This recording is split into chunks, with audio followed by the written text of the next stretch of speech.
타는 듯한 오후의 햇살이 갈라진 보도블록 위로 무자비하게 내리쬐고 있었다. 작은 맨발이 희미하고 먼지 낀 발자국을 남기며 마야는 힘겹게 앞으로 나아갔다. 9살밖에 되지 않았지만 소녀의 눈에는 너무 일찍 너무 많은 고난을 겪은 사람의 깊은 피로가 서려 있었다. 앙상한 팔에는 체크문에 천이 깔린 등나무 바구니를 소중히 안고 있었고 그 안에는 화려한 비닐로 포장된 수제 사탕들이 줄지어 담겨 있었다. 사탕 하나하나는 수많은 시간의 노동을 의미했다. 마야가 곁에서 지켜보며 배우는 동안 어머니의 떨리는 손이 작은 가스버너 위에서 설탕과 버터를 젓는 모습이 아른거렸다. 그 모든 순간이 이 작은 사탕 하나에 녹아 있었다. 마야가 지금 걷고 있는 동네는 자신이 사는 곳과는 전혀 다른 세상이었다. 이곳의 거리는 넓고 깨끗했으며 끝없이 하늘로 솟을 듯한 높은 철제 울타리와 대문들이 줄지어 서 있었다. 그 너머에는 궁전처럼 보이는 집들이 서 있었고 잘 가꾸어진 정원과 하늘을 비추는 반짝이는 창문들이 위용을 뽐냈다. 이런 집들의 진입로에 주차된 차들은 마야의 가족이 평생 소유했던 모든 것을 합친 것보다도 비쌌다. 소녀는 거의 3시간 동안을 걸어왔다. 부유한 동네를 하나씩 옮겨 다니며 문을 두드리고 어머니가 귀에 못이 박히도록 가르친 공손한 태도로 사탕을 권했다. 대부분의 사람들은 문을 닫기 전에 마야를 제대로 쳐다보지도 않았다.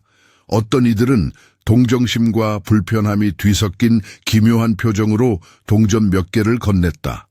한 번은 비단 가운을 입은 한 여인이 마야가 무엇을 파는지 묻지도 않고 돈을 쥐어준 적도 있었다.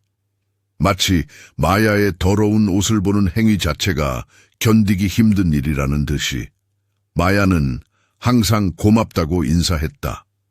그 말이 채 끝나기도 전에 문이 쾅 닫힐 때조차도 그랬다. 어머니는 아무리 작은 것이라도 모든 것에 감사해야 한다고 가르쳤기 때문이었다. 하지만 오늘은 유난히 힘든 날이었다.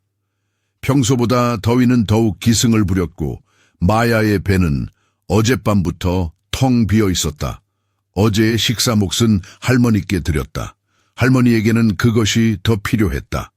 노쇠한 할머니는 시내 건너편 공립병원 침대에 누워 계셨고 의사들은 적절한 약만 있으면 병의 진행을 늦출 수 있다고 말했다. 하지만 약값은 그들에게 없는 돈이었다. 그래서 마야는 매일같이 이 거리를 걸었다. 문을 두드릴 때마다 할머니를 조금 더 오래 살게 하고 어머니 자신의 병에 필요한 약을 살 수 있을 만큼의 돈이 모이기를 바라면서 마야의 어머니 라헬은 마야가 뚜렷이 기억하는 한 늘 아팠다. 어떤 날은 좀 나았지만 최근에는 좋은 날이 드물어졌다. 라헬은 끊임없이 기침을 했고 얼굴은 창백하고 수척했으며 간단한 일을 하려고 할 때도 손을 떨었다. 더 이상 일을 할 수 없었다. 수년간 닥치는 대로 일을 구하며 남의 집 청소를 하거나 손빨래를 하며 버텨왔지만 그녀의 몸은 마침내 한계에 다다랐다. 이제는 마야가 그 좁은 어깨에 가족의 생존이라는 무거운 짐을 짊어지고 있었다. 마야는 길모퉁이에 멈춰서서 손등으로 이마에 땀을 닦았다. 목이 말랐지만 마실 물은 없었다. 앞쪽 거리를 내려다보니 더 많은 대문과 담벼락, 그리고 자신이 감히 상상조차 할 수 없는 삶을 사는 사람들이 있는 장소들이 보였다. 잠시 돌아갈까 하는 생각이 들었다. 발은 아팠고 온몸의 근육이 피로에 지쳐 아우성쳤다. 하지만 그때 단칸방 오두막의 얇은 매트리스에 누워 숨쉬기 힘들어하는 어머니의 모습이 떠올랐고 소녀는 억지로 발걸음을 계속 옮겼다. 다음에 다가간 대문은 지금껏 본 것 중 가장 컸다. 화려한 검은색 철제에 금색 장식이 달려 있었고 그 너머로는 나뭇가지들이 푸른 덮개를 이룬 가로수길이 길게 뻗어 있었다. 진입로 끝에는 마야의 숨을 멎게 하는 집이 서 있었다. 그냥 큰 것이 아니었다. 거대했다. 높은 흰색 기둥과 넓은 발코니, 그리고 끝없이 이어질 것 같은 창문들이 있었다. 집을 둘러싼 정원은 완벽하게 관리되어 있었고 마야가 그림책에서나 보았던 색깔의 꽃들이 만발해 있었다. 소녀는 한참 동안 그곳에 서서 넋을 잃고 바라보았다. 마음 한편에서는 그냥 지나치고 싶었다. 저런 집에 사는 사람이 맨발의 소녀에게서 사탕을 사줄 리가 없다고 확신했기 때문이다. 하지만 다른 한편 어머니의 힘겨운 숨소리와 할머니의 연약한 손길을 기억하는 마음이 그녀를 앞으로 밀었다. 그녀는 손을 뻗어 대문 옆에 설치된 인터콤 버튼을 눌렀다. 그 후에 몇 초는 몇 시간처럼 느껴졌다. 마야는 심장이 빠르게 뛰는 것을 느끼며 이리저리 발을 옮겼다. 막 돌아서서 떠나려던 참에 스피커에서 깊고 부드러우면서도 호기심이 묻어나는 목소리가 지지직거리며 흘러나왔다. 네? 마야는 인터콤에 더 가까이 다가가 자신감 있게 들리도록 목소리를 가다듬었다. 안녕하세요, 아저씨. 할머니를 도우려고 수제 사탕을 팔고 있어요. 좀 사주시겠어요? 잠시 침묵이 흘렀다. 그러고 나서 목소리가 대답했다. 거기서 기다려요. 인터콤은 조용해졌다. 마야는 바구니를 꽉 쥔 채 꼼짝 않고 서 있었다. 대문 반대편에서 침착하고 서두르지 않는 발소리가 다가오는 것이 들렸다. 조용한 기계음과 함께 대문이 스르르 열리기 시작했고 마야는 완전히 다른 세계에 속한 것처럼 보이는 한 남자와 마주하게 되었다. 그는 키가 크고 어깨가 넓었으며 소매를 팔꿈치까지 걷어 올린 깔끔한 흰 셔츠와 몸에 꼭 맞게 재단된 듯한 어두운 색 바지를 입고 있었다. 머리카락은 검은색이었지만 관자놀이에는 은색 실이 섞여 있었고 단정하게 뒤로 빗어 넘겨져 있었다. 그의 얼굴은 날카로운 광대뼈와 강한 턱선으로 엄격해 보였지만 눈빛은 불친절하지 않았다. 그는 놀라움과 걱정이 뒤섞인 마야가 정확히 읽을 수 없는 표정으로 그녀를 내려다보았다. 혼자 사탕을 팔기에는 너무 어리구나.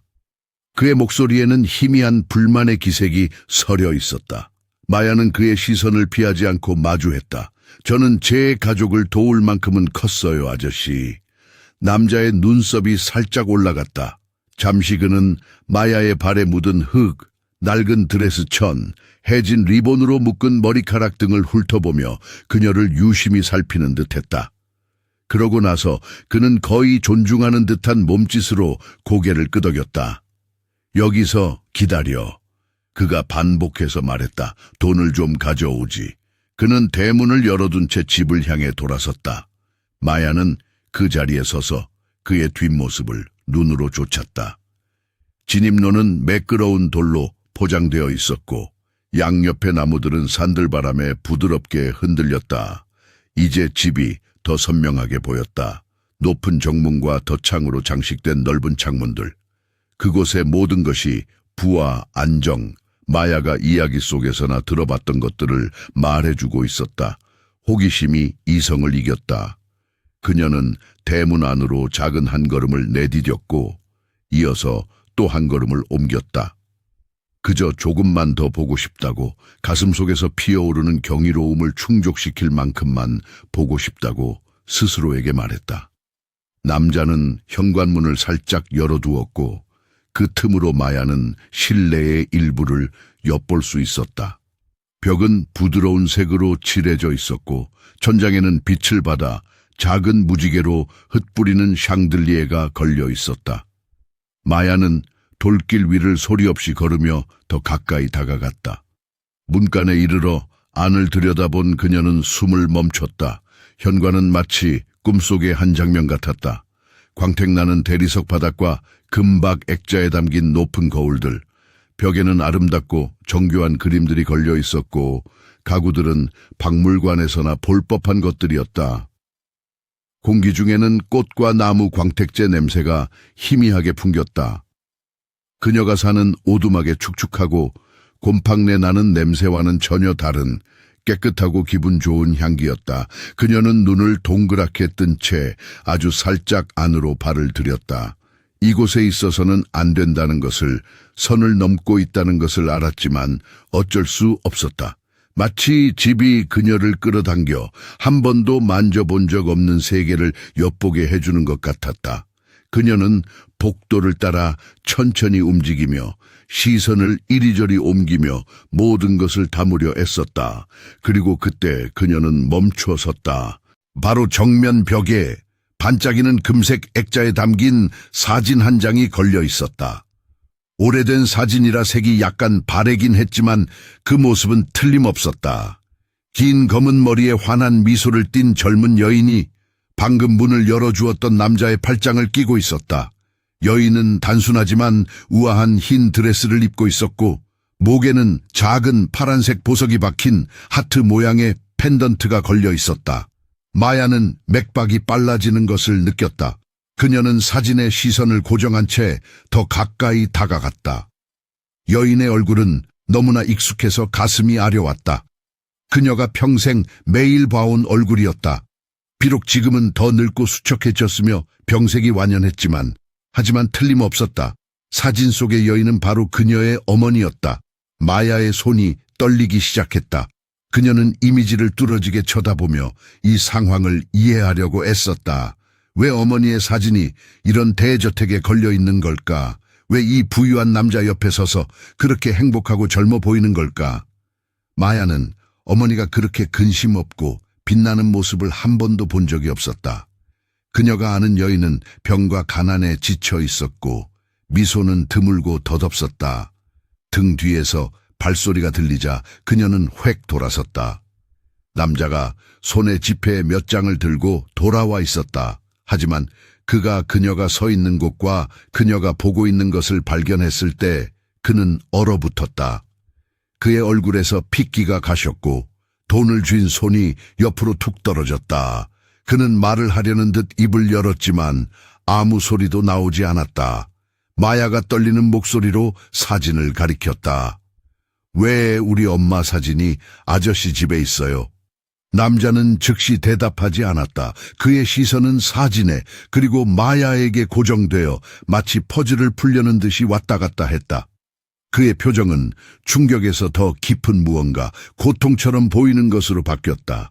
그는 한 걸음 앞으로 내디뎠다가 멈췄고 말을 찾으려 애쓰며 턱을 움직였다.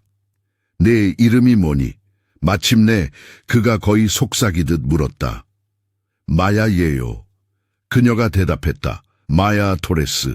남자의 얼굴이 다시 변했다. 그의 눈에 인식의 빛이 스쳤고 이어서 불신이 뒤따랐다.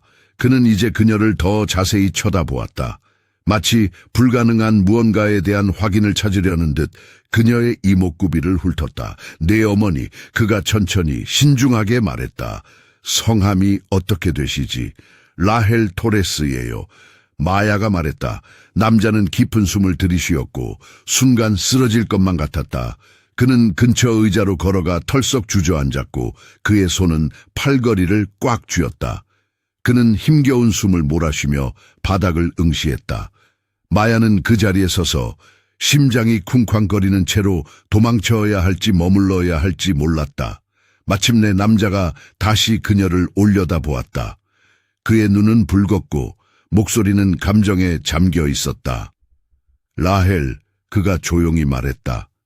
그녀는 내 약혼녀였어. 우리는 결혼할 사이였지. 하지만 그녀는 10년도 더 전에 죽었어.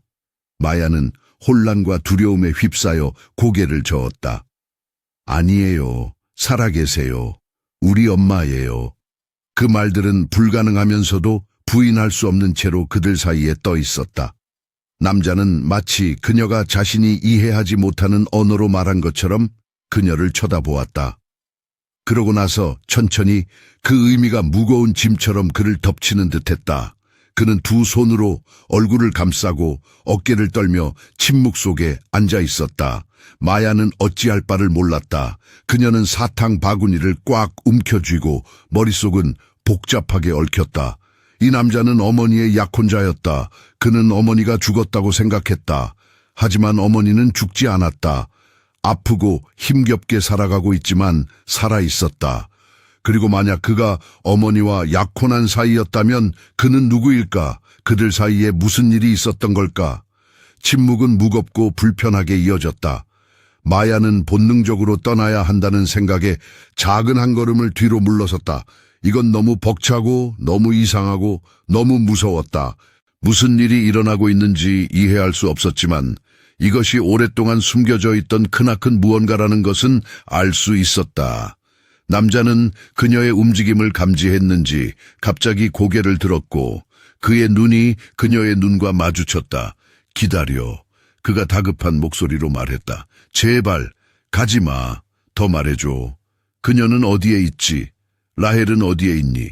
하지만 마야는 이미 문 쪽으로 뒷걸음질 치고 있었고 두려움이 호기심을 압도했다. 그녀는 이 남자를 몰랐다. 그가 어머니와 어떤 관계인지가 무엇을 의미하는지 몰랐다. 그녀가 아는 것은 무언가 아주 잘못되었고 벗어나야 한다는 것뿐이었다. 가봐야 해요. 그녀가 높고 긴장된 목소리로 재빨리 말했다. 제발. 남자가 의자에서 일어서며 다시 말했다. 알아야겠어. 이해해야만 해. 하지만 마야는 그가 말을 마칠 때까지 기다리지 않았다. 그녀는 돌아서서 달렸다. 맨발이 대리석 바닥에 부딪히며 복도를 지나 현관문 밖으로 뛰쳐나갔다. 사탕 바구니가 옆구리에 부딪혔지만 그녀는 속도를 늦추지 않았다.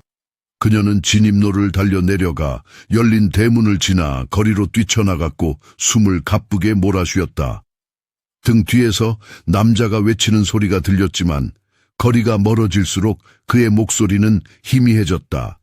그녀는 뒤돌아보지 않았다. 그저 계속 달렸다. 머릿속은 혼란과 두려움의 소용돌이였다.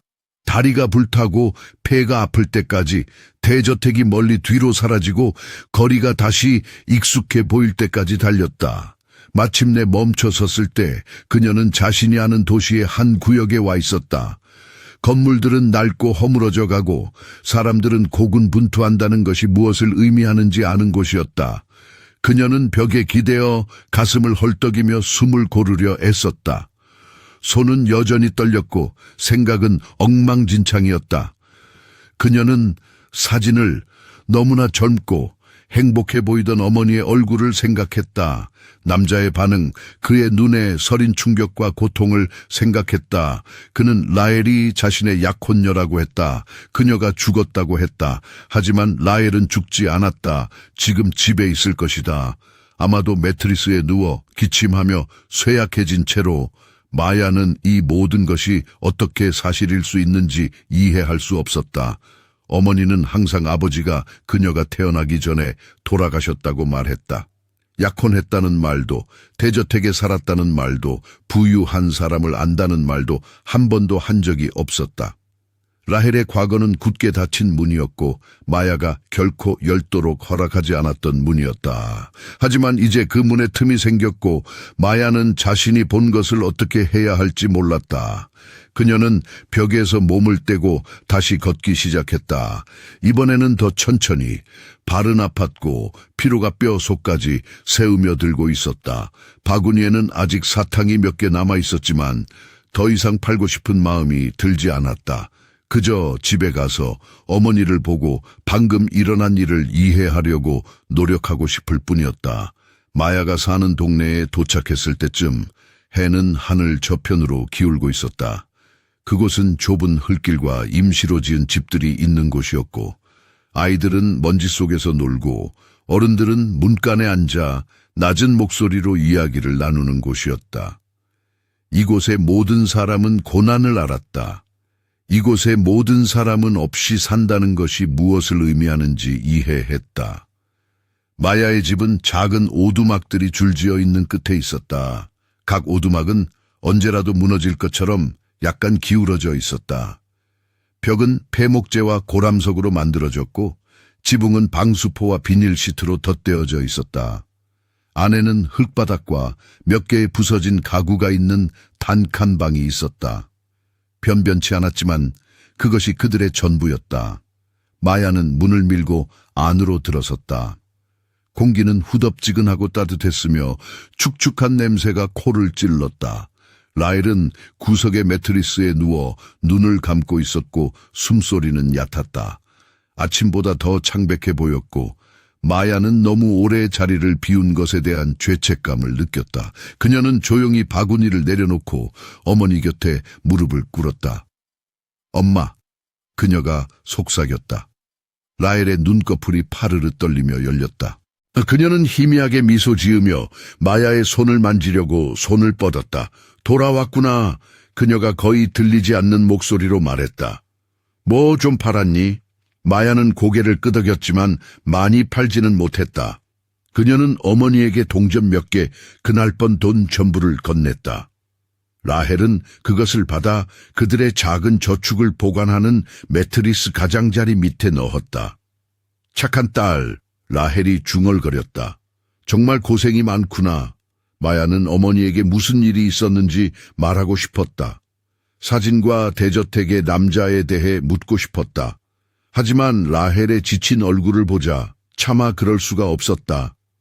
어머니는 이미 너무 많은 고통을 짊어지고 있었다. 더 많은 것을 더하는 것은 잔인하게 느껴졌다.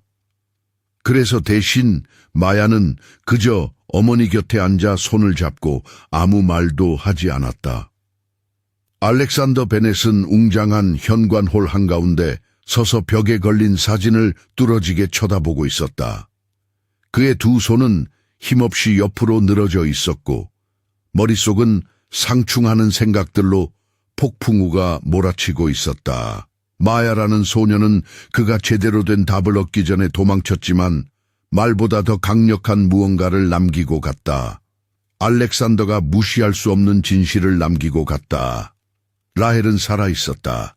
그가 10년 넘게 애도했던 여인, 그의 삶에 결코 아물지 않는 구멍을 뚫어 놓았던 여인이 살아있었다.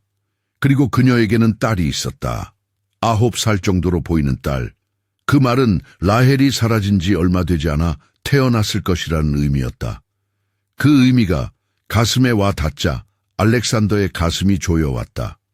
만약 라헬이 떠났을 때 임신 중이었다면 마야는 그의 아이였다. 그의 딸. 그 깨달음에 무릎이 후들거렸고 그는 잠시 전에 앉아있던 의자에 다시 주저앉았다. 그는 손바닥으로 눈을 누르며 자신을 진정시키려 애썼다. 수년 동안 그는 라헬이 죽었다고 믿었다. 어머니가 교통사고에 대해 말해주었고 부고 기사를 보여주었고 장례식을 준비했다. 관은 닫혀 있었는데 당시에는 사고의 심각성을 고려할 때 합리적으로 보였다. 알렉산더는 너무나 큰 충격에 빠져 그 어떤 것도 의심하지 못했다. 그는 어머니를 전적으로 신뢰했고 자신이 슬픔에 잠겨 허우적거리는 동안 어머니가 모든 세부사항을 처리하도록 내버려 두었다. 하지만 이제 오직 시간이 흐른 뒤에야 가질 수 있는 명료함으로 돌이켜보니 빈틈이 보였다. 그는 경찰 보고서를 본 적이 없었다. 목격자와 이야기한 적도 없었다. 심지어 어느 병원에서 라헬의 시신을 받았는지조차 묻지 않았다. 어머니는 그것이 너무 고통스러운 일이라며 세부사항에 집착하기보다는 치유에 집중해야 한다고 말했다. 그리고 그는 다른 무엇을 해야 할지 몰랐기 때문에 그 말을 들었다. 알렉산더는 일어나 다시 사진으로 걸어갔다. 그는 손을 뻗어 유리를 가볍게 만지며 손가락으로 라헬의 얼굴 윤곽을 따라 그었다. 이 사진 속의 그녀는 너무나 행복해 보였고 생기가 넘쳤다. 그는 이 사진을 찍었던 날을 기억했다. 그들은 약혼을 축하하는 가든 파티에 있었다. 라헬은 흰색 선드레스를 입었고 그는 사진에서 그녀가 착용하고 있는 목걸이 중앙에 작은 사파이어가 박힌 하트 모양 펜던트를 그녀에게 주었다. 그가 그녀의 목에 걸어주었을 때 그녀는 울었고 그는 그녀의 눈물을 입맞춤으로 닦아주었다. 그것은 그의 인생에서 가장 행복한 날 중 하나였다. 그리고 불과 몇 주 후 그녀는 사라졌다. 혹은 그가 그렇게 들었다. 알렉산더의 손이 주먹으로 쥐어졌다. 만약 라헬이 죽지 않았다면, 대신 도망쳤다면 왜, 무엇이 그녀를 말 한마디 없이 떠나게 만들었을까? 그리고 왜 어머니는 그에게 거짓말을 했을까? 그는 사진을 보았을 때 눈이 커졌던 마야의 얼굴을 생각했다. 그녀는 주저없이 즉시 어머니를 알아보았다. 저건 우리 엄마예요 라고 말했을 때 그녀의 목소리에는 의심의 여지가 없었다. 그리고 혼란스럽고 두려운 표정으로 그를 바라보던 모습은 알렉산더에게 그녀가 자신이 누구인지, 라헬과 어떤 관계였는지 전혀 모른다는 것을 말해주었다. 그들을 찾아야 했다. 라헬을 만나 그녀의 입에서 직접 진실을 들어야 했다. 하지만 마야는 그가 어디 사는지 묻기도 전에 도망쳤고 어디서부터 찾아야 할지 막막했다. 도시는 광대했고 그녀가 왔을 법한 가난한 동네들은 넓게 퍼져 있어 그곳을 모르는 사람이 찾아가기에는 어려웠다. 알렉산더는 서재로 걸어갔다. 책장으로 둘러싸이고 무거운 오크 책상이 놓인 넓은 방이었다. 그는 전화를 들어 수년간 자신을 위해 일해온 이 보안 책임자 마커스에게 전화를 걸었다. 마커스. 전화가 연결되자 알렉산더가 말했다. 급한 일로 도움이 필요하네. 물론입니다, 회장님. 마커스가 전문적인 어조로 대답했다. 무엇이 필요하십니까? 알렉산더는 미친 사람처럼 들리지 않으면서 어떻게 설명해야 할지 몰라 망설였다. 마침내 그는 말했다. 소녀를 한 명 찾아야 하네. 이름은 마야 토레스. 9살 정도 됐고 검은 머리에 오늘 거리에서 사탕을 팔고 있었어. 아까 우리 집 대문에 왔었네. 전화기 저편에서 잠시 침묵이 흘렀다. 문제가 있습니까, 회장님? 아니, 알렉상아 재빨리 말했다. 문제는 아니야. 하지만 그녀를 찾아야 해. 중요해. 아주 중요해. 알겠습니다. 마커스가 말했다. 다른 정보는 없습니까? 주소라든가 아니면 그녀가 살 만한 곳에 대한 묘사 같은 것이라도요. 가난한 동네에 산다고 말했어. 알렉산더가 말했다. 그게 내가 아는 전부야. 하지만 병원에 계신 할머니와 아픈 어머니를 돕기 위해 사탕을 판다고 했네. 즉시 찾아보겠습니다. 마커스가 말했다. 시간이 좀 걸릴 수 있지만 찾아내겠습니다. 고맙네. 알렉산더가 말하고 전화를 끊었다. 그는 전화를 내려놓고 의자의 등을 기댄 채 눈을 감았다. 머릿속은 너무 빨리 돌아가 어떤 생각 하나도 제대로 잡을 수 없었다. 집중하려고 논리적으로 생각하려고 애썼지만 보이는 것은 젊고 미소 짓는 라헬의 얼굴과 두렵고 혼란스러워하는 마야의 얼굴뿐이었다. 그날 저녁의 나머지 시간은 흐릿하게 지나갔다. 알렉산더는 먹을 수도 일에 집중할 수도 서성거리며 생각하는 것 외에는 아무것도 할 수 없었다. 직원들은 그의 산만한 모습을 눈치챘지만 질문하지 않는 것이 현명하다는 것을 알고 있었다. 알렉산더는 항상 사적인 사람이었고 그들은 그의 고독에 대한 필요를 존중했다. 밤이 되자 알렉산더는 현관 홀로 돌아와 다시 한번 사진 앞에 섰다. 그는 라헬의 머리카락이 어깨 위로 떨어지는 방식부터 목걸이의 섬세한 체인까지 모든 세부 사항을 연구했다. 그는 그녀에게 그 목걸이를 자신의 사랑의 상징으로 항상 그녀 곁에 있겠다는 약속으로 주었다. 그리고 그녀는 사라졌고 그는 수년간 그녀가 죽었다고 믿으며 보냈다. 하지만 만약 그녀가 살아있다면 그동안 어디에 있었을까? 왜 그에게 연락하지 않았을까? 그가 자신을 버렸다고 생각했을까? 아니면 무언가 혹은 누군가가 그녀를 멀리하도록 강요했을까? 알렉산더의 생각은 그의 어머니 빅토리아 베네세게로 향했다.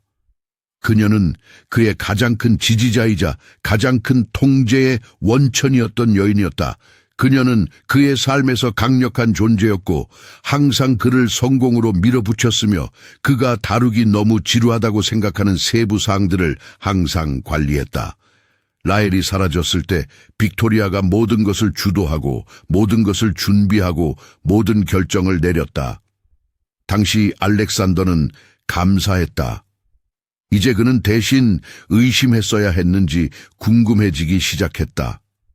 빅토리아는 라헬을 결코 좋아하지 않았다.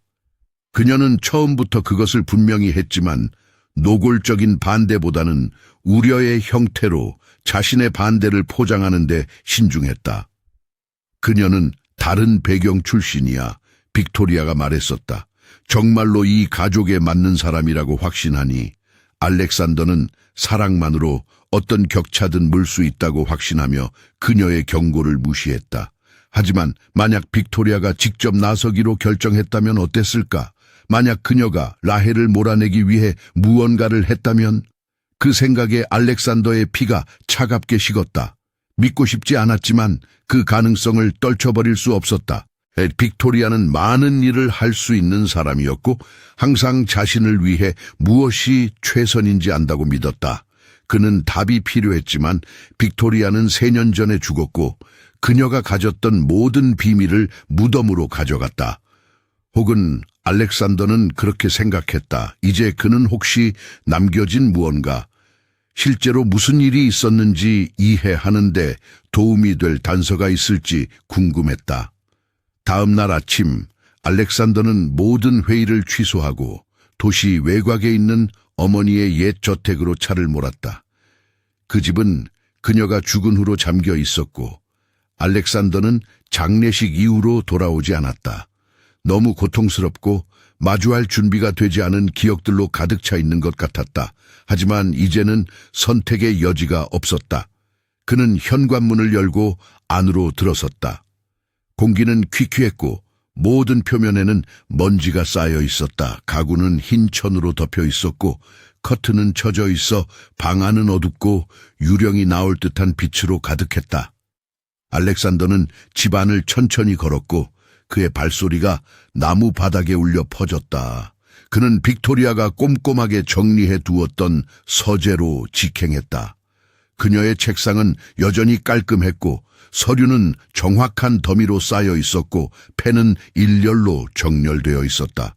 알렉산더는 서랍을 뒤지기 시작했고 답을 줄 만한 것을 찾았다. 몇 시간이 걸렸다. 그는 파일과 폴더를 뒤지며 사업 서류와 개인 서신을 분류했다.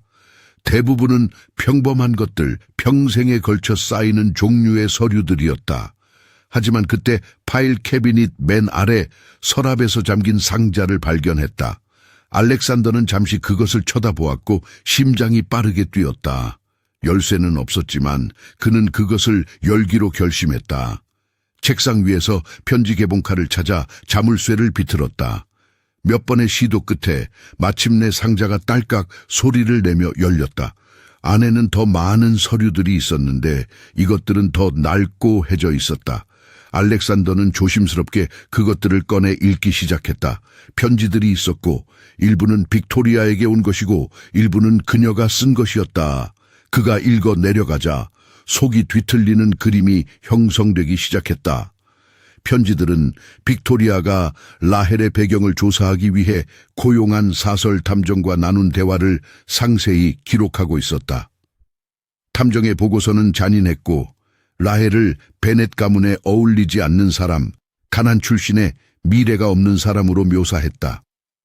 빅토리아는 답장을 썼고 탐정에게 더 많은 것을 찾아내고 더 깊이 파고들어 알렉산더가 약혼을 파기하도록 설득할 무언가를 찾아내라고 지시했다. 하지만 더 있었다. 서류 더미 맨 아래에는 라헬이 사라지기 불과 며칠 전에 빅토리아가 직접 쓴 편지가 있었다. 그 편지에서 빅토리아는 라헬과 주선한 만남, 라헬이 가족에게 환영받지 못한다는 것을 분명히 한 만남에 대해 묘사했다. 편지는 냉정하고 분석적이었으며 빅토리아가 한 위협과 그녀가 전달한 최후 통첩을 상세히 기술했다. 알렉산더는 읽는 동안 손이 떨렸다. 어머니가 라헬을 위협했다. 그녀에게 떠나라고 사라지라고 그렇지 않으면 대가를 치르게 될 것이라고 말했다. 편지는 그 대가가 무엇인지 명시하지 않았지만 어조는 분명했다. 빅토리아는 알렉산더의 삶에서 라헬을 제거하기 위해 무슨 짓이든 할 준비가 되어 있었다. 그리고 마지막 단락에서 빅토리아는 알렉산더의 숨을 멎게 하는 무언가를 썼다. 만약 그녀가 떠나기를 거부한다면 나는 그녀가 후회하도록 만들 것이다. 내 아들이 그토록 격이 낮은 사람에게 인생을 내던지는 것을 허락하지 않을 것이다. 필요하다면 나는 그녀가 영원히 제거되도록 확실히 할 것이다. 알렉산더는 편지를 떨어뜨렸고 시야가 흐려졌다. 어머니가 이 짓을 했다. 그녀가 라헬을 몰아냈고 위협했고 도망치게 만들었다. 그리고 그에게 거짓말을 했고 라헬이 죽었다고 말했고 심지어 거짓말을 설득력 있게 만들기 위해 장례식까지 꾸몄다. 그는 속이 메스꺼웠다. 그의 전 생애가 거짓의 기반 위에 세워졌고 그 책임자는 그가 가장 신뢰했던 사람이었다. 그는 기계적인 움직임으로 편지들을 모아 상자에 다시 넣었다. 그는 라헬을 찾아야 했다. 그가 그녀를 버리지 않았다고, 어머니가 한 짓을 몰랐다고 말해야 했다. 만약 가능하다면 모든 것을 바로잡아야 했다. 하지만 먼저 마야를 찾아야 했다. 그녀는 모든 것의 열쇠였고 과거와 현재를 잇는 연결고리였다. 그리고 만약 그녀가 정말로 그의 딸이라면 그에게는 너무 오랫동안 부인당해온 그녀에 대한 책임이 있었다. 알렉산더는 저택을 떠나 도시로 차를 몰았고 편지 상자는 조수석에 놓여 있었다. 그는 마커스에게 다시 전화를 걸어 진행 상황을 물었다. 수소문하고 있습니다, 회장님. 마커스가 말했다. 어렵습니다. 동네가 너무 많고 사람들이 항상 낯선 사람에게 말을 걸려고 하지 않습니다. 하지만 진전은 있습니다. 곧 위치를 파악할 수 있을 것이라고 믿습니다. 계속 찾아봐. 알렉산더가 말했다. 그녀를 찾아야 해. 알겠습니다, 회장님. 알렉산더는 전화를 끊고 계속 운전했고 머릿속은 여전히 혼란스러웠다. 그는 마야를 생각했다. 그 넓고 두려움에 찬 눈으로 자신을 바라보던 모습을, 그녀는 그가 누구인지, 그가 자신의 아버지라는 사실을 전혀 몰랐다. 그녀는 단지 낯선 사람의 집에 어머니의 사진이 걸려 있고 그 낯선 사람이 그녀를 보고 무너져 내리는 것 같다는 것만 알았다. 그는 라헬을 생각했다. 지난 10년 동안 그녀가 살아왔을 삶을, 그녀는 임신한 채로 혼자였고 위협과 두려움에 쫓겨났다.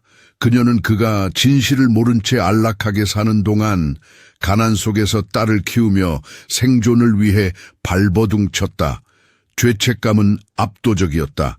비록 그가 몰랐고 라헬만큼이나 그도 속았지만 그가 더 많은 것을 했어야 했다는 느낌을 떨칠 수 없었다. 어머니를 의심했어야 했고 증거를 보여달라고 요구했어야 했고 그저 들은 것을 받아들이는 것 외에 다른 무언가를 했어야 했다. 하지만 그는 슬픔에 너무 무너져 명확하게 생각할 수 없었고 빅토리아는 그것을 완전히 이용했다. 알렉산더는 다음 며칠을 불안한 초조함 속에서 보냈다.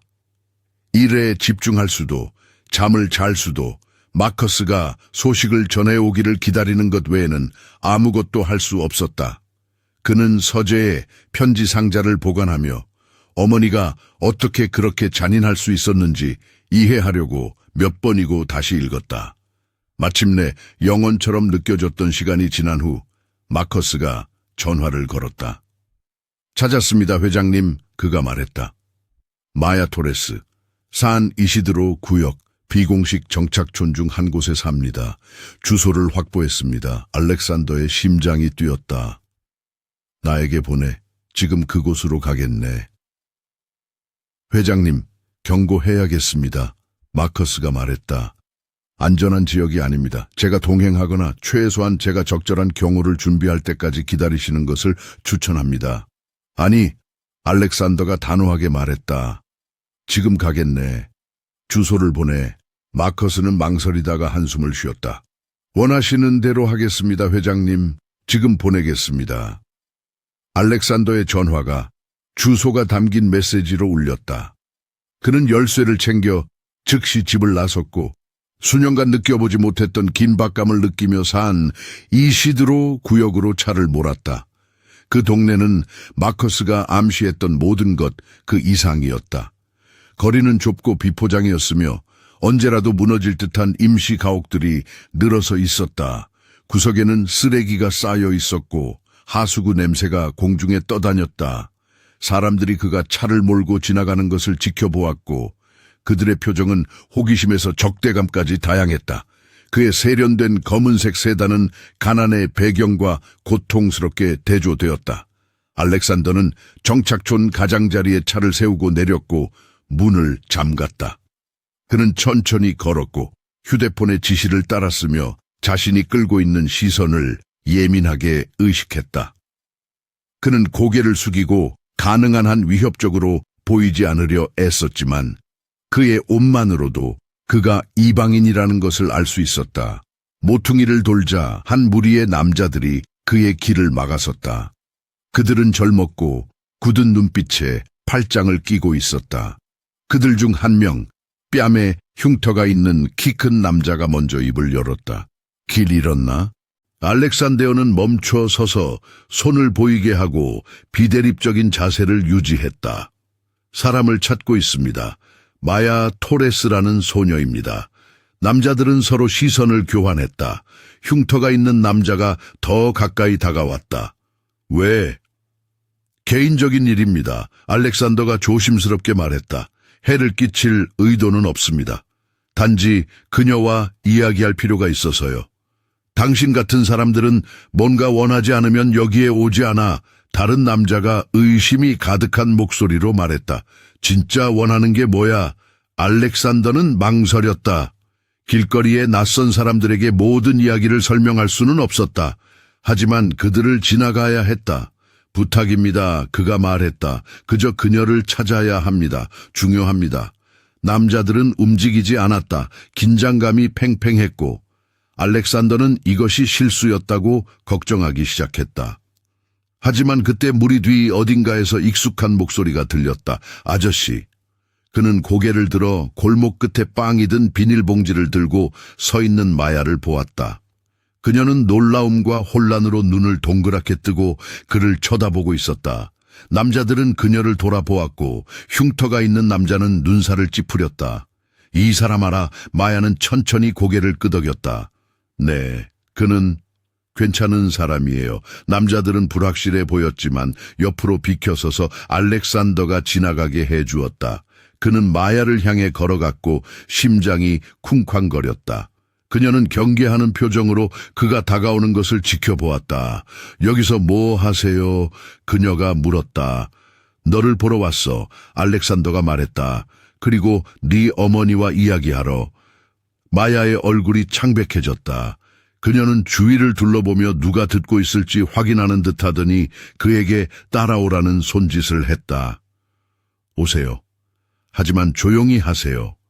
그녀는 그를 좁은 길의 미로를 통해 이끌었고 서로에게 기댄 듯한 집들을 지나갔다.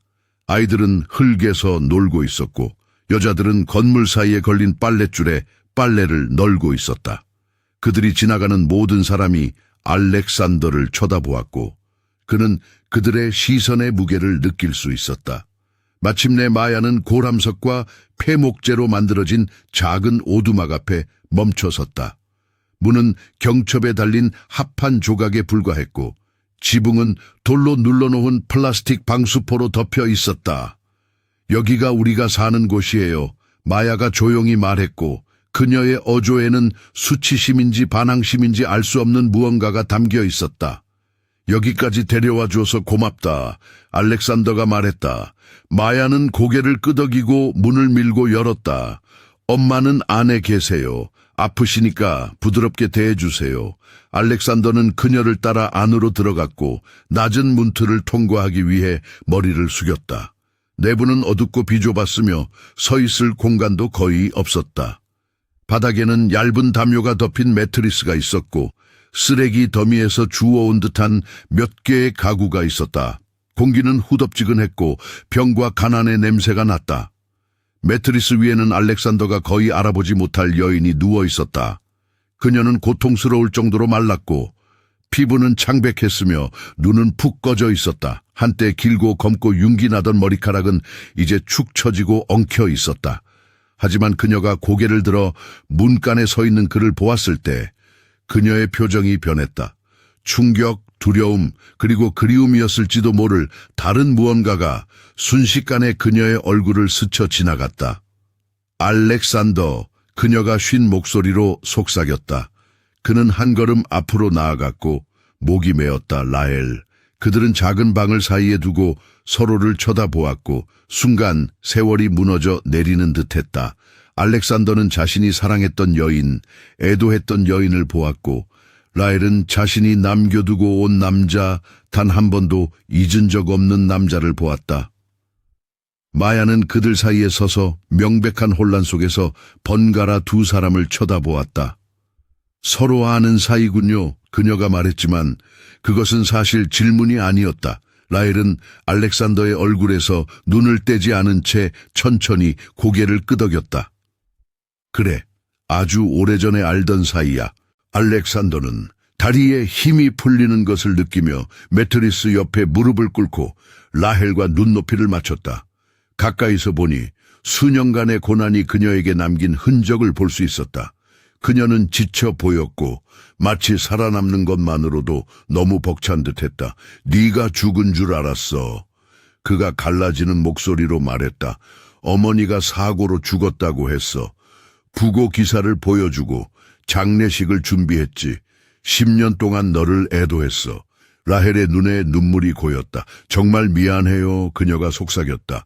당신이 그렇게 생각하길 원치 않았어요. 하지만 선택의 여지가 없었어요. 왜? 알렉산더가 의도했던 것보다 더 강하게 나온 말로 물었다. 왜 떠났어? 왜 나에게 말하지 않았어? 라헬은 마야를 보았다가 다시 알렉산더를 보았다. 당신 어머니요. 그녀가 조용히 말했다. 제가 임신했다고 말하기도 전에 저를 찾아왔어요.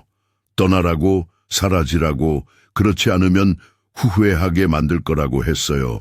저를 파멸시킬 거고, 만약 당신에게 아이에 대해 말하면 우리 둘 다 찾아낼 거라고 했어요. 너무 무서웠어요. 어떻게 해야 할지 몰라서 도망쳤어요. 알렉산더는 눈을 감았고 편지에서 읽었던 내용의 확인이 물리적인 타격처럼 그를 덮쳤다. 나에게 거짓말을 했어. 그가 말했다. 네가 죽었다고 했어. 모든 것을 꾸며냈어. 알아요. 라헬이 말했다. 나중에 친구를 통해 알게 됐어요. 하지만 그때는 이미 너무 늦었어요. 저는 이미 떠났고 혼자서 살아남으려고 애쓰고 있었죠. 돌아갈까 진실을 말할까 생각했지만 두려웠어요. 만약 그녀가 위협을 실행에 옮기면 어떡해요? 만약 마야를 해치면요? 그런 위험을 감수할 수 없었어요. 알렉산더는 눈을 뜨고 창백한 얼굴로 꼼짝 않고 서 있는 마야를 보았다. 내 아이인가? 그가 물었지만 그는 이미 답을 알고 있었다. 라헬이 고개를 끄덕였다. 네, 당신 딸이에요. 그 말이 공중에 떠 있었고 알렉산더는 내면에서 무언가 무너져 내리는 것을 느꼈다. 모든 슬픔, 모든 분노, 모든 외로움의 세월이 한꺼번에 터져 나왔다. 그는 손을 뻗어 라헬의 손을 부드럽게 잡았다. 정말 미안해. 그가 말했다. 너를 지켜주지 못해서 미안해. 몰랐어서 미안해. 모든 게 미안해. 라헬은 그의 손을 꽉 쥐었고 이제 눈물이 자유롭게 흘러내렸다. 당신 잘못이 아니에요. 당신은 몰랐잖아요. 당신 어머니가 그렇게 만들었죠. 마야가 작은 목소리로 앞으로 나섰다. 그럼 아저씨가 제 아빠예요. 알렉산더는 그녀를 올려다 보았고 처음으로 그는 그녀를 낯선 문을 두드린 사람이 아니라 자신이 가졌는지도 몰랐던 딸, 그의 아이로 분명히 보았다. 그는 그녀의 얼굴에서 라헬의 눈과 자신의 강한 턱선을 보았다. 그는 고난의 어린 시절을 견뎌낸 그녀의 회복력과 힘을 보았다.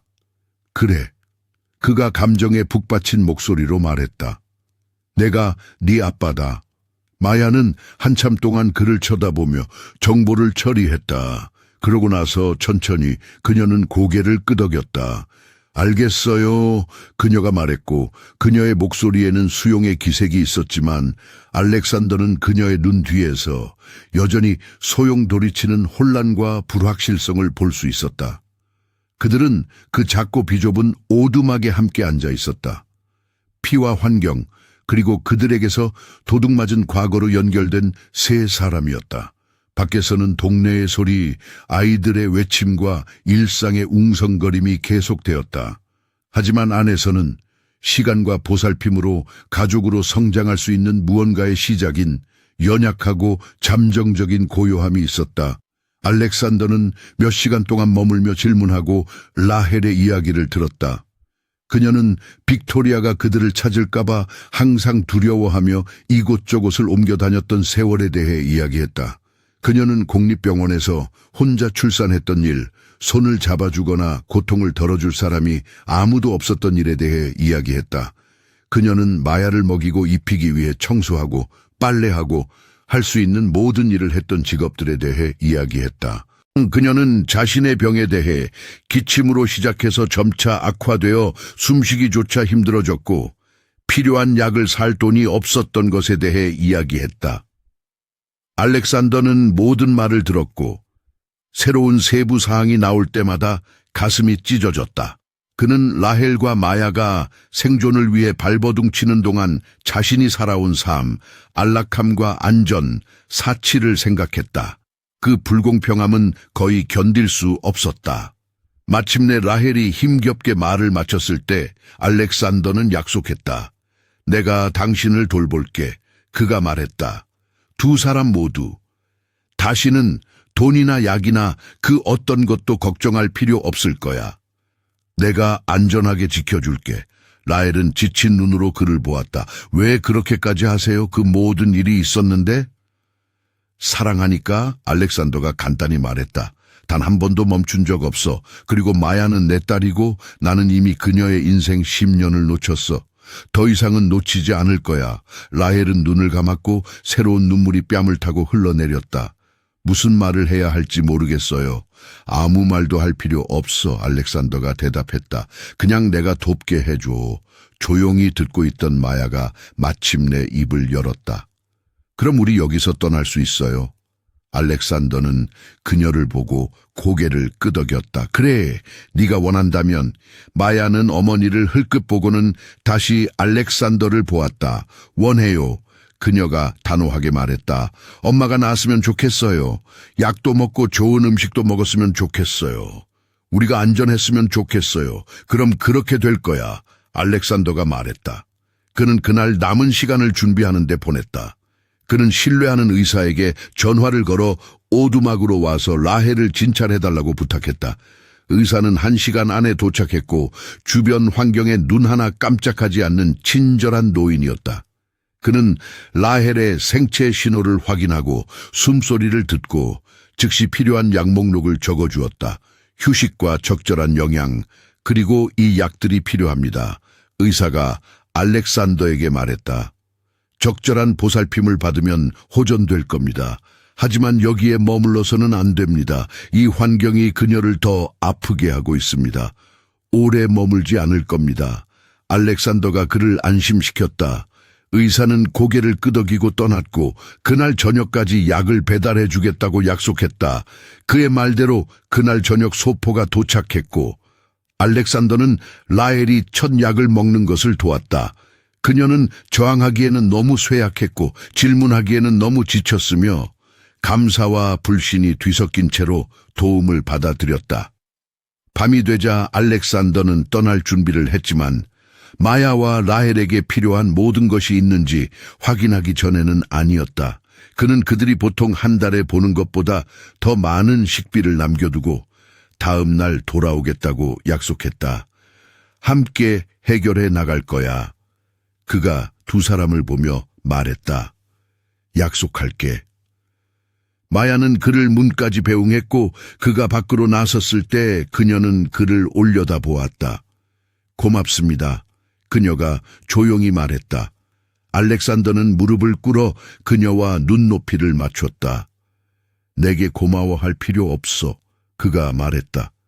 너는 내 딸이야.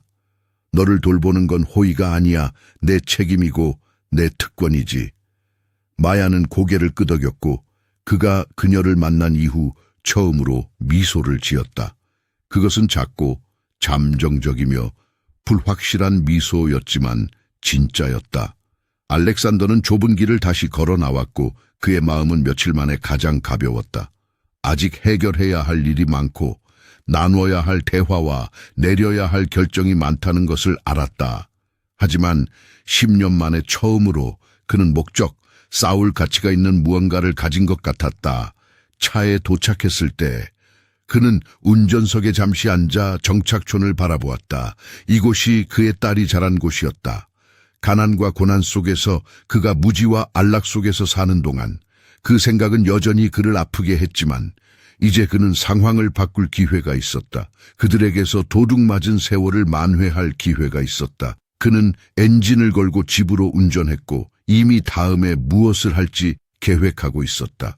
그는 라헬과 마야를 자신의 집으로 데려와 그들이 마땅히 받아야 할 보살핌과 안락함을 줄 것이다. 거짓과 위협으로 갈갈이 찢긴 관계를 재건할 것이다. 그리고 그들이 다시는 고통받지 않도록 확실히 할 것이다. 다음 날 아침 알렉산더는 계획을 세우고 정착촌으로 돌아왔다.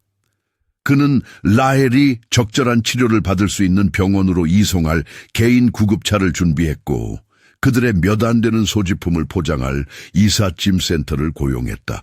그가 도착했을 때 마야는 이미 깨어 있었고 마치 사탕을 팔러 나갈 준비를 하는 것처럼 사탕 바구니를 들고 오두막 밖에 앉아 있었다. 더 이상 그럴 필요 없어, 알렉산더가 부드럽게 말했다. 마야는 불확실한 표정으로 그를 올려다 보았다. 그럼 저는 뭘 해요? 학교에 가게 될 거야. 알렉산더가 말했다. 넌 아이가 될 거야. 원래 그랬어야 했던 것처럼.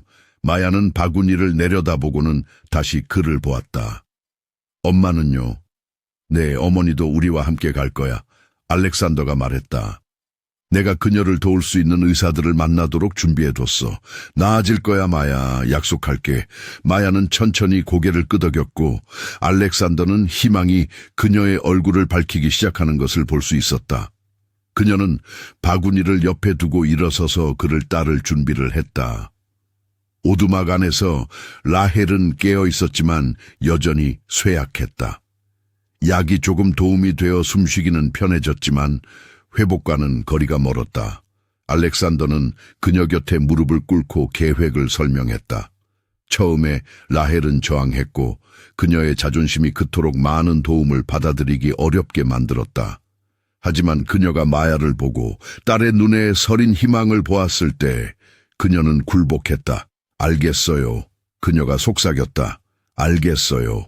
이삿짐 센터 직원들이 도착해서 라헬과 마야가 소유한 몇 안 되는 물건들을 조심스럽게 포장했다. 오래 걸리지 않았다. 그들의 모든 소유물은 작은 상자 2개에 들어갔다. 알렉산더는 그들이 수년간 얼마나 적은 것을 가지고 거의 아무것도 없이 살았는지에 충격을 받으며 지켜보았다. 다음에 구급차가 도착했고 라헬은 부드럽게 들것에 실려 밖으로 옮겨졌다. 마야는 내내 어머니의 손을 잡고 놓지 않았다. 알렉산더는 그들 옆에서 걸으며 그의 존재는 꾸준한 안심을 주었다. 그들은 도시를 가로질러 운전했고 비좁은 정착촌을 뒤로하고 병원으로 향했다. 마야는 창밖을 보았고 허물어져가는 오두막에서 깨끗한 거리와 높은 건물로 풍경이 바뀌는 것을 보며 눈을 동그랗게 떴다. 그녀는 동네를 거의 떠난 적이 없었고 부유한 지역의 모습은 거의 압도적이었다. 병원에서 라헬은 즉시 입원하여 개인실로 옮겨졌다. 의사들은 일련의 검사를 진행했고 알렉산더는 대기실에서 마야와 함께 머물며 그녀의 질문에 최선을 다해 답했다. 엄마, 괜찮을까요? 마야가 작은 목소리로 물었다. 그래, 알렉산더가 확신에 차서 말했다. 괜찮을 거야. 여기 의사들은 아주 훌륭하고 엄마를 잘 돌봐줄 거야. 마야는 고개를 끄덕였지만 알렉산더는 그녀의 얼굴에 여전히 걱정이 새겨져 있는 것을 볼 수 있었다. 그는 그녀의 어깨에 팔을 둘렀고 그녀는 그에게 기대어 위안을 받아들였다. 몇 시간이 지났다. 마침내 의사가 나와서 그들에게 진행 상황을 알려주었다. 라헬은 안정적이었고 적절한 치료를 받으면 회복될 것이라고 했다. 시간이 걸리겠지만 예후는 좋았다. 알렉산더는 안도의 물결이 그를 덮치는 것을 느꼈고 마야의 얼굴은 미소로 환해졌다. 엄마 볼 수 있어요? 마야가 물었다. 물론이지, 의사가 말했다. 그들은 라헬의 방으로 안내되었고 그녀는 깨끗한 흰 시트가 깔린 침대에 누워 있었고 팔에는 링거가 꽂혀 있었다. 그녀는 이미 더 좋아 보였고 뺨에 혈색이 돌기 시작했다. 그녀는 마야를 보고 미소 지으며 손을 내밀었다. 마야는 그녀에게 달려가 링거를 건드리지 않도록 조심스럽게 그녀를 안았다. 엄마, 이제 나을 거래요. 알아, 아가. 라헬이 며칠 만에 가장 힘있는 목소리로 말했다. 내 아빠 덕분이야. 알렉산더는 침대 발치에 서서 그들을 지켜보았다. 그들이 함께 안전하고 보살핌을 받는 것을 보는 것은 그가 수년간 느껴보지 못했던 평화로움을 그에게 채워주었다. 다음 며칠 동안 라헬의 상태는 꾸준히 호전되었다. 약은 효과가 있었고 휴식과 적절한 영양은 눈에 띄는 차이를 만들었다. 아직 갈 길이 멀었지만 최악은 지났다. 그동안 알렉산더는 그들이 자신의 집으로 이사할 준비를 했다. 그는 마야를 위해 밝고 넓으며 햇빛이 잘 드는 큰 창문이 있는 방을 준비했다.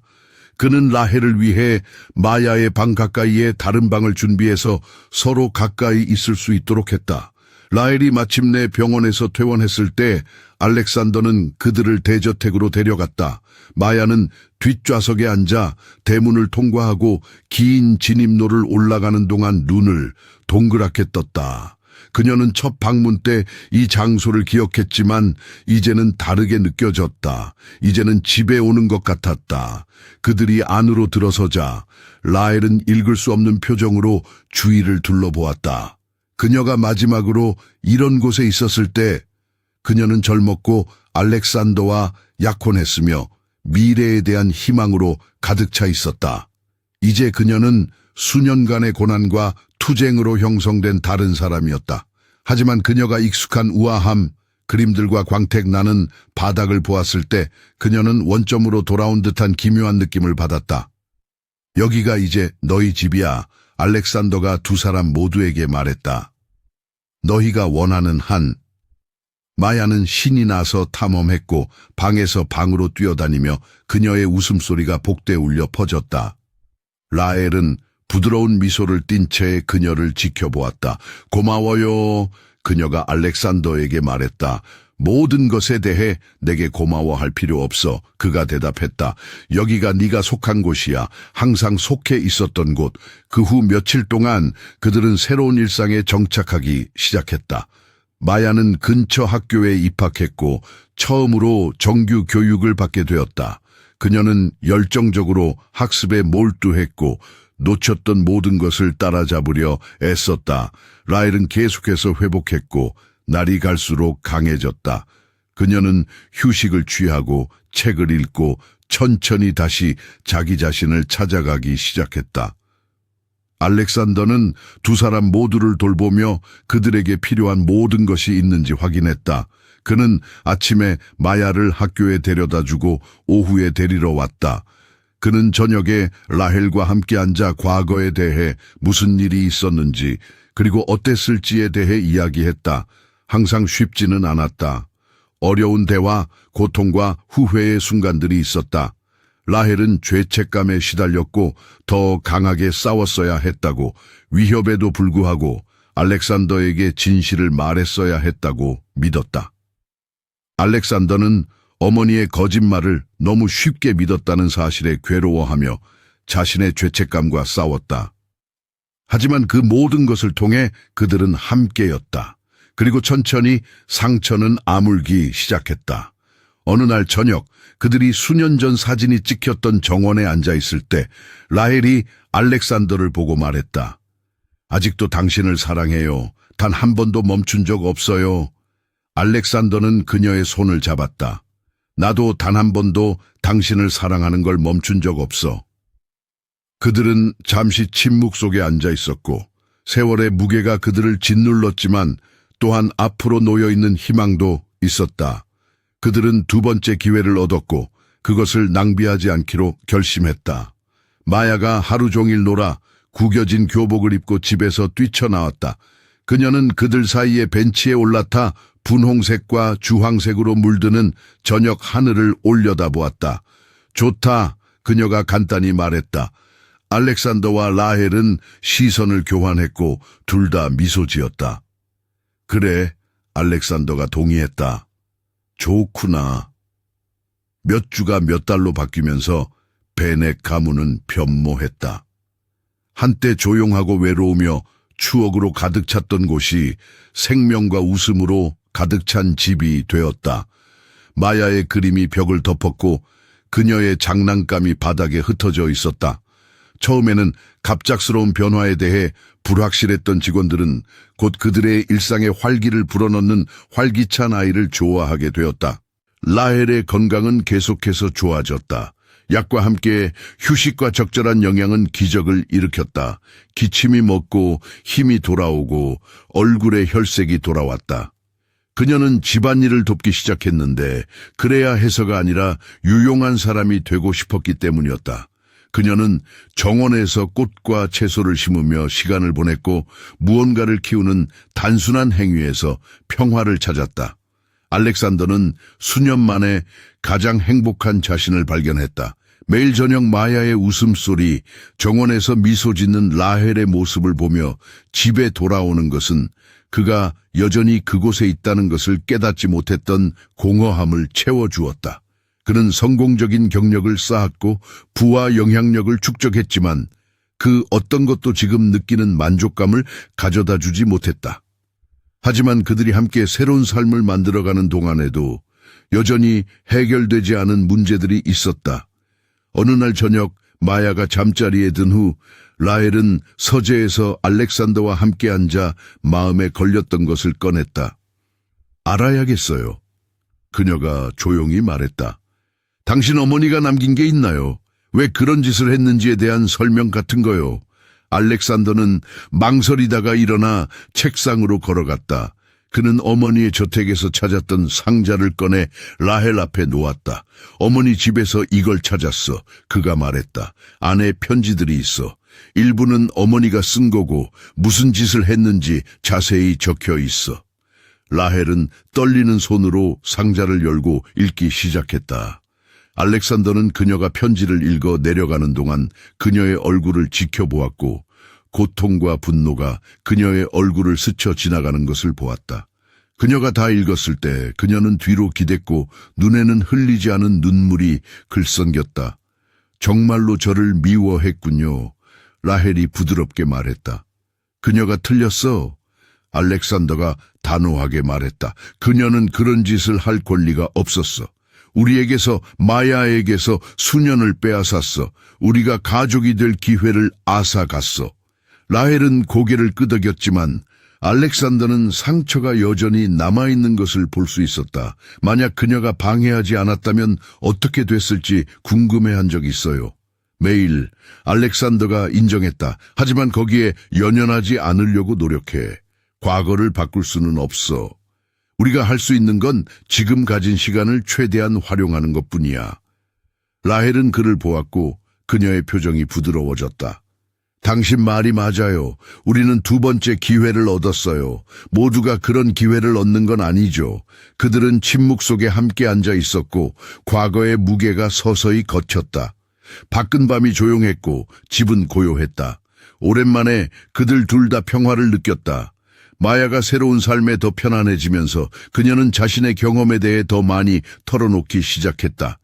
그녀는 도시를 걸어다니며 사탕을 팔았던 날들에 대해 알렉산더에게 이야기했다.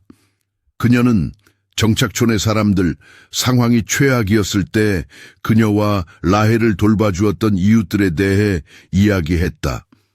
그녀는 배고픈 채로 잠자리에 들었던 때와 어머니가 숨을 멈출까봐 두려워하며 밤새 기침 소리를 들었던 밤들에 대해 이야기했다. 각각의 이야기는 알렉산더의 마음을 조금씩 더 아프게 했지만 그는 마야가 이런 것들을 공유해야 하고 그녀의 삶이 어땠는지 그가 이해해 주기를 필요로 한다는 것을 알았기 때문에 방해하지 않고 들었다. 아빠가 있었으면 좋겠다고 꿈꾸곤 했어요. 어느 날 그들이 정원에 함께 앉아 있을 때 마야가 말했다. 우리를 보호해주고 안전하게 지켜줄 사람이 있으면 어떨까 상상했어요. 그리고 이제 아빠가 여기 있네요. 알렉산더는 목이 메는 것을 느꼈다. 더 일찍 거기 있었으면 좋았을 텐데. 내가 알았더라면 좋았을 텐데. 괜찮아요. 마야가 말하며 그의 손을 잡기 위해 손을 뻗었다. 지금 여기 있잖아요. 그게 중요해요. 그녀의 용서는 너무나 자유롭게 주어진 그를 겸손하게 만들었다. 그는 그녀의 손을 부드럽게 쥐고 다시는 그녀를 실망시키지 않겠다고 다시 한번 맹세했다. 한편 알렉산더는 마야의 삶에서 자신의 역할을 공식화하기 위한 조치를 취하기 시작했다. 그는 양육권과 입양에 대해 변호사와 상의했고 모든 것이 합법적이고 공식적인지 확인하고 싶었다. 라헬은 그 결정을 지지했지만 그 나름의 복잡성이 없지는 않았다. 그녀는 오랫동안 마야의 유일한 보호자였고 그 책임을 공유하는 데는 신뢰와 조정이 필요했다. 하지만 서류 작업이 진행되고 법적인 절차가 정리되면서 그들 모두가 같은 생각이라는 것이 분명해졌다. 그들은 모든 의미에서 가족이 되고 싶었다. 어느 날 오후 알렉산더는 마야를 데리고 공증인 사무실에 갔고 그곳에서 최종 서류에 서명했다. 마야는 모든 법률 용어를 완전히 이해하지는 못했지만 이것이 알렉산더가 공식적으로 그녀의 아버지가 된다는 것을 의미한다는 것은 이해했다. 공증인이 그녀에게 서류 사본을 건넸을 때 그녀는 마치 귀중한 것인 양 조심스럽게 그것을 들었다. 이거 이제 아빠라고 불러도 된다는 뜻이에요? 그녀가 물었다. 네가 좋아하는 대로 불러도 돼. 알렉산더가 미소 지으며 말했다.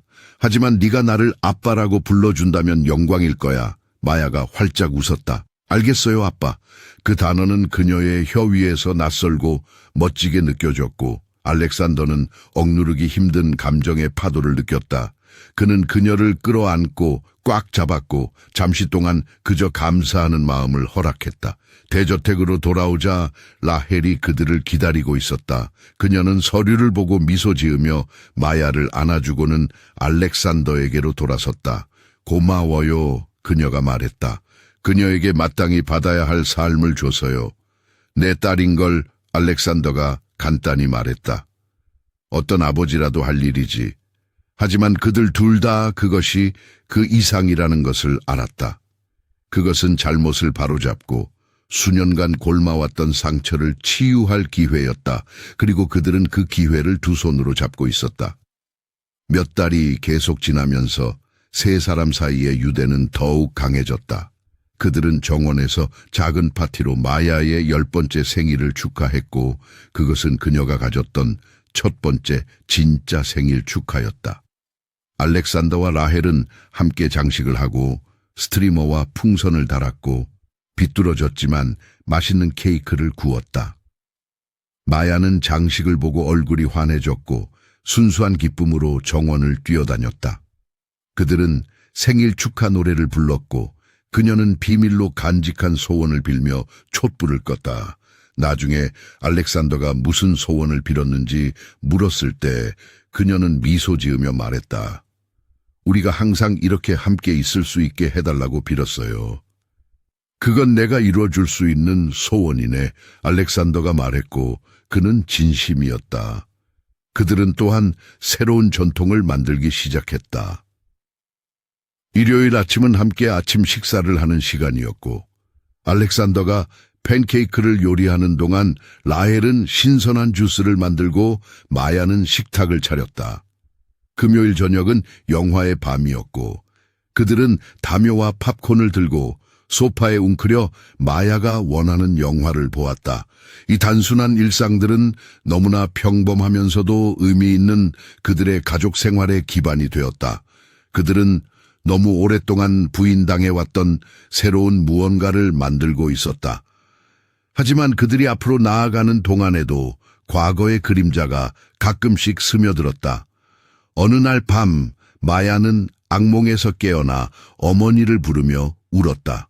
라헬은 그녀 곁으로 달려가 그녀를 안고 달랬고 알렉산더는 무력감을 느끼며 문간에 서 있었다. 옛날 집에 다시 돌아가는 꿈을 꾸었어요. 마야가 흐느끼며 말했다. 그리고 엄마가 다시 아팠고 저는 엄마를 도울 수 없었어요.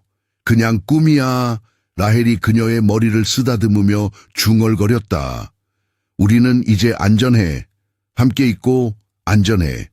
하지만 그 악몽은 치유가 즉각적이지 않다는 것을 상기시켜 주었다. 그 세월의 트라우마가 사라지기까지는 시간이 걸릴 것이고 그 과정에서 좌절도 있을 것이다. 알렉산더가 그들에게 다가가 침대 가장자리에 앉았다. 더 이상 두려워할 필요 없어, 마야. 그가 부드럽게 말했다. 내가 여기 있고 항상 너를 지켜줄게. 두 사람 모두. 마야는 여전히 눈물이 젖은 눈으로 그를 보고 고개를 끄덕였다. 천천히 그녀의 호흡이 안정되었고 그녀는 다시 잠들었다. 이번에는 평화롭게. 라헬과 알렉산더는 잠시 그녀와 함께 머물렀고 둘 다 말없이 그녀를 지켜보기만 했다. 마침내 라헬이 속삭였다. 정말 많은 일을 겪었어. 강한 아이야. 알렉산더가 말했다. 그래야만 했던 것보다 더 강해. 하지만 더 이상 그렇게 강할 필요는 없을 거야. 이제 그냥 아이일 수 있어. 라헬은 그의 어깨에 머리를 기댔고 그들은 조용한 방에 함께 앉아 마야에게 마땅히 받아야 할 어린 시절을 주겠다는 결의로 뭉쳤다. 계절이 바뀌면서 그들의 삶도 변했다. 알렉산더는 마야를 그녀가 이전에 시도해볼 기회가 없었던 과외 활동에 등록시켰다. 그녀는 미술 수업을 듣고 그림의 사랑에 빠졌다. 그녀는 축구팀에 합류하여 자신이 몰랐던 경쟁심을 발견했다. 그녀는 생일 파티와 잠자는 파티에 초대하는 진짜 친구들을 사귀었고 천천히 그녀의 어린 시절에 없었던 평범함을 경험하기 시작했다. 라헬은 그녀 나름대로 새로운 목적을 찾았다. 그녀는 지역 쉼터에서 자원봉사를 하며 어려움을 겪는 다른 여성들을 돕고 자신의 경험을 바탕으로 지도와 지원을 제공했다. 그것은 보람 있는 일이었고 그녀가 과거의 트라우마를 처리하는 데 도움이 되었다. 그리고 일과 성공에만 집중했던 알렉산더는 진정으로 중요한 것을 우선순위에 두는 법을 배웠다. 그는 사업 약속을 줄이고 팀에 더 많은 것을 위임하여 집에서 더 많은 시간을 보낼 수 있도록 했다. 그는 마야의 성장 과정에 어떤 이정표도 삶을 구성하는 작은 순간들도 더 이상 놓치고 싶지 않았다. 어느 날 저녁 그들 모두가 정원에 함께 앉아 해가 지는 것을 보고 있을 때 마야가 알렉산더에게 돌아서서 물었다. 아빠랑 엄마 결혼할 거예요? 그 질문은 두 어른 모두를 당황하게 했다. 라헬은 호기심 어린 표정으로 알렉산더를 보았고 알렉산더는 심장이 멎는 듯했다. 네가 그걸 원하니? 그가 마야에게 물었다. 마야는 열정적으로 고개를 끄덕였다. 네, 좋을 것 같아요. 그럼 진짜 가족이 되잖아요. 우리는 이미 진짜 가족이야. 라헬이 부드럽게 말했다. 결혼이 그걸 바꾸지는 않아. 하지만 공식적이 되잖아요. 마야가 주장했다. 아빠가 공식적으로 제 아빠가 된 것처럼요. 알렉산더는 그녀의 논리에 미소 지었다. 그는 진지한 표정으로 라헬에게 돌아섰다. 일리가 있네. 라헬이 부드럽게 웃었다. 청혼하는 거예요? 아마도. 알렉산더가 눈을 반짝이며 말했다. 승낙할 건가? 라헬은 한참 동안 그를 보았고 그러고 나서 고개를 끄덕였다. 네, 그럴 것 같아요. 마야는 기쁨의 비명을 지르며 두 사람을 껴안았다.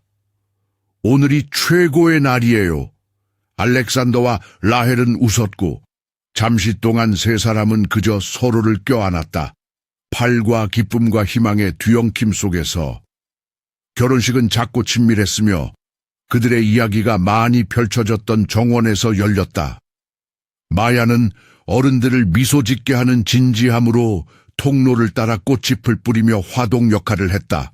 그들의 전환기를 통해 그들을 지지해준 몇몇 가까운 친구들이 참석했고 예식은 단순하지만 진심이 담겨 있었다. 알렉산더와 라헬이 서약을 교환할 때 그들은 눈에 눈물을 글썽이며 이 순간까지 그들을 이끌어온 여정을 인정했다. 그들은 상실과 고난에 대해, 그러나 또한 회복력과 사랑에 대해 이야기했다. 그들은 떨어져 있었던 세월과 함께 만들어갈 미래에 대해 이야기했다. 다시는 너를 놓지 않겠다고 약속할게. 알렉산더가 감정에 북받친 목소리로 말했다. 남은 평생 너를 사랑하고 보호하고 소중히 하겠다고 약속할게. 당신을 믿겠다고 약속할게요. 라헬이 말했다. 오랫동안 나를 멀리하게 했던 두려움을 놓아주겠다고 약속할게요. 어떤 모습이든 당신과 함께 삶을 만들어 가겠다고 약속할게요. 그들은 그들의 헌신을 상징하는 단순한 금반지를 교환했고, 그들이 키스했을 때 마야는 맨 앞줄에서 환호했다. 피로연은 잔디밭에서 열렸고, 머리 위에는 줄 조명이 걸려 있었고, 작은 밴드가 부드러운 음악을 연주했다. 그들은 춤추고 웃고 축하했고, 오랜만에 과거가 진정으로 뒤에 있는 것처럼 느껴졌다. 저녁이 깊어지고 손님들이 떠나기 시작할 때 알렉산더는 라헬이 친구 중 한 명과 이야기하는 것을 보며 마야와 단둘이 서 있는 자신을 발견했다. 행복하니? 그가 딸에게 물었다. 마야는 그를 올려다보며 미소 지었다. 네, 아빠. 정말 행복해요. 좋구나. 알렉산더가 말했다. 그게 내가 원하는 전부야. 그들은 편안한 침묵 속에 함께 서 있었고, 알렉산더는 깊은 감사를 느꼈다. 그는 두 번째 기회, 처음부터 그랬어야 했던 아버지가 될 기회를 얻었다. 그리고 그는 그것을 낭비하지 않기로 결심했다. 밤이 끝나갈 무렵 세 사람은 손을 잡고 함께 집으로 걸어 들어갔다.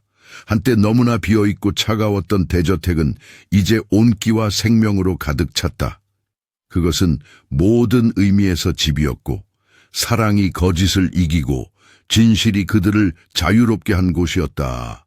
그리고 그들이 문을 닫고 부드러운 실내 조명 속으로 들어섰을 때 그들은 자신들이 있어야 할 바로 그곳에 있다는 것을 알았다. 함께.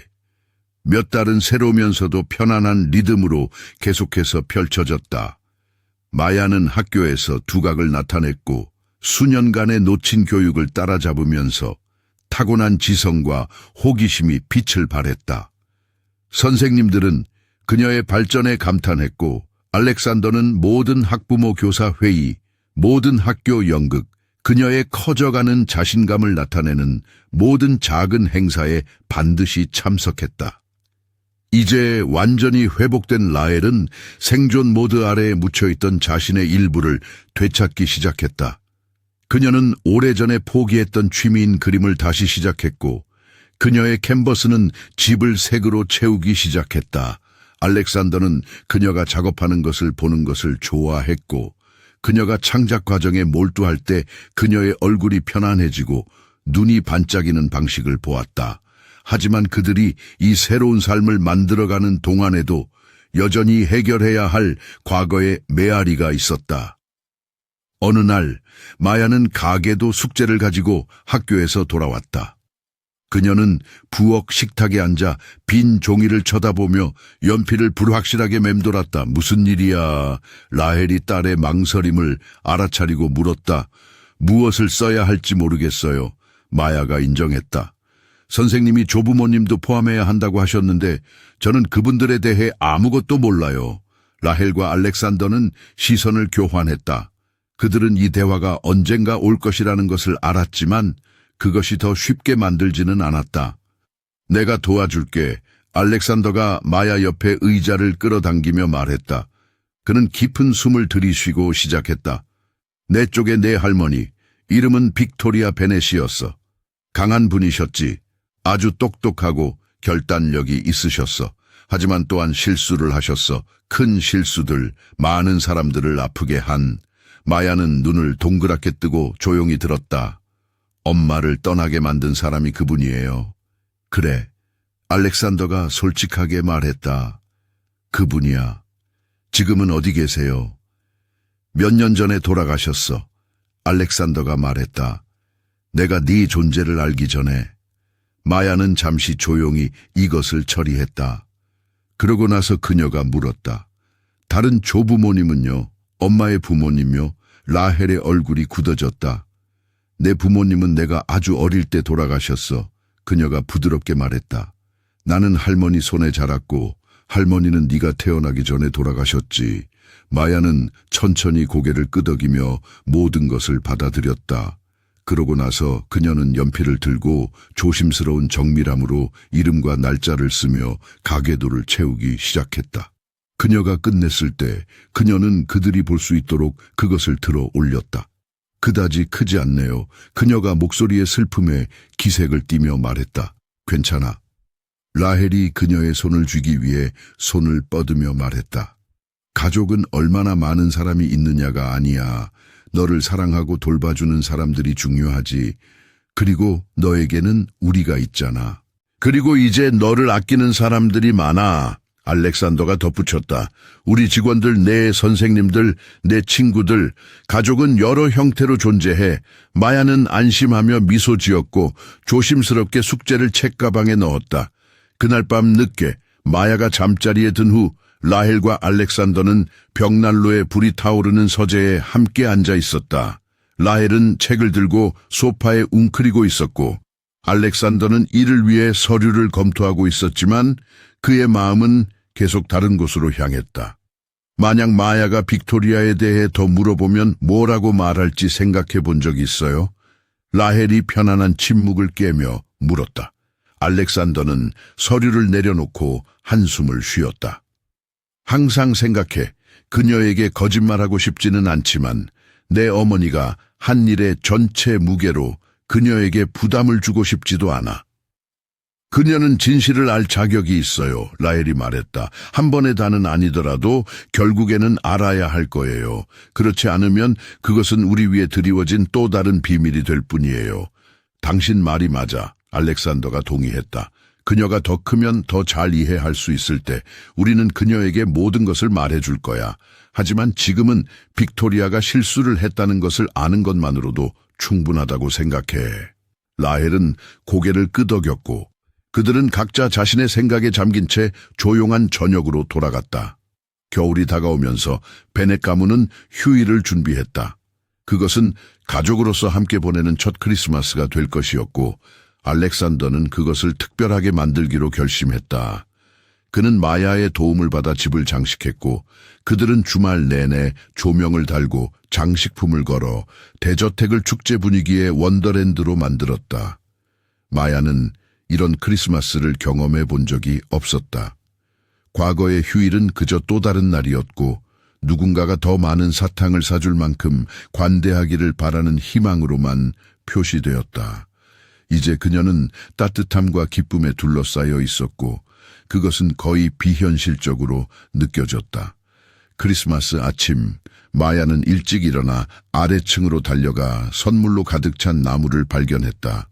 그녀의 눈이 커졌고 그녀는 불신에 찬 눈으로 알렉산더와 라헬을 보았다. 이거 다 제 거예요.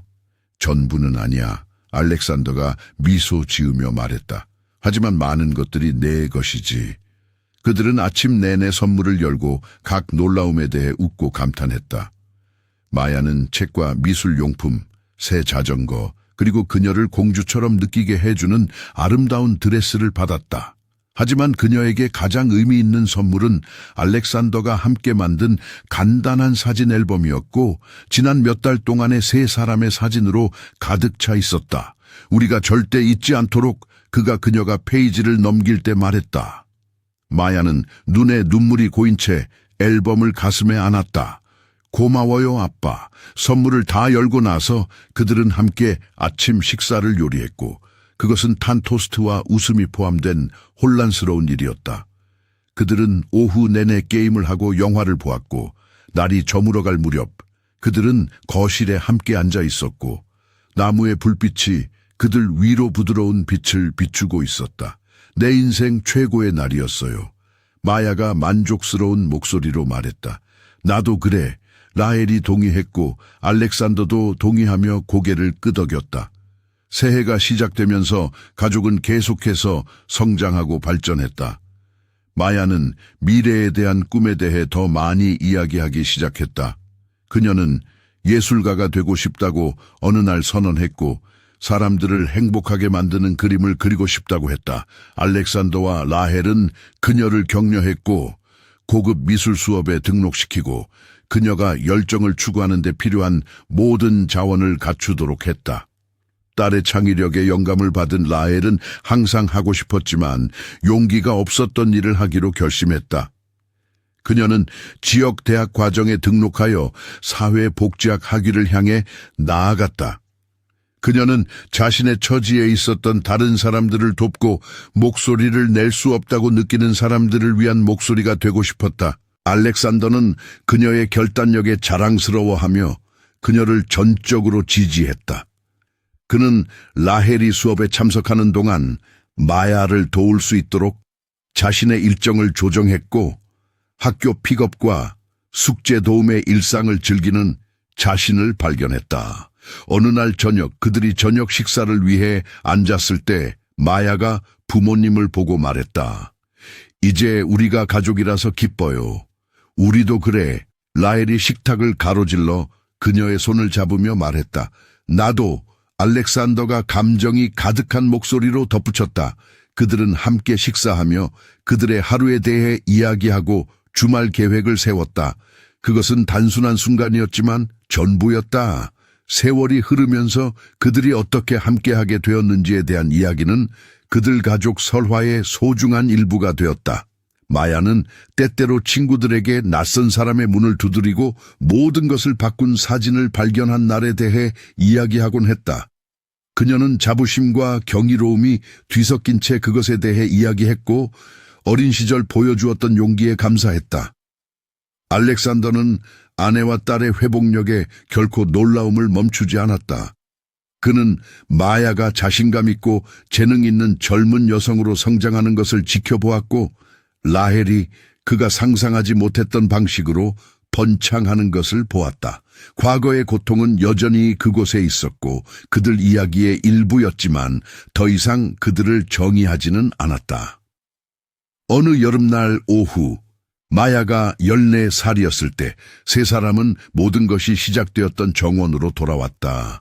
그들은 옛 사진이 찍혔던 바로 그 장소 앞에 섰고 알렉산더는 휴대폰을 꺼냈다. 새 사진을 찍자 그가 제안했다. 그들은 함께 포즈를 취했고 마야는 부모님 주위에 팔을 두른 채 가운데에 있었다. 알렉산더는 타이머를 설정하고 그들에게 달려가 합류했고 카메라가 찰칵하는 소리에 모두 미소 지었다. 나중에 알렉산더가 사진을 인화하고 액자에 넣었을 때 그는 그것을 복도에 바로 옛 사진 옆에 걸었다. 대조는 놀라웠다. 옛 사진에서 라헬은 젊고 불확실했으며 사랑하지만 곧 잃게 될 남자 옆에 서 있었다. 새 사진에서 그녀는 더 늙고 더 현명했으며 그녀가 그토록 열심히 지키려고 싸웠던 가족에게 둘러싸여 있었다. 완벽해. 알렉산더가 두 이미지를 나란히 감상하기 위해 뒤로 물러서며 말했다. 라헬과 마야가 그에게 합류했고 그들은 함께 서서 그들의 여정을 시각적으로 표현한 것을 보았다. 우리가 해냈어. 라헬이 부드럽게 말했다. 그래, 알렉산더가 동의했다. 우리가 해냈지. 그리고 그들이 손을 잡고 걸어갈 때 그들은 사랑이 아무리 시험 받더라도 견딜 수 있다는 지식을 가지고 갔다. 진실이 아무리 고통스럽더라도 항상 추구할 가치가 있다는 것을, 그리고 가족이 어떤 형태를 취하든 가장 큰 선물이라는 것을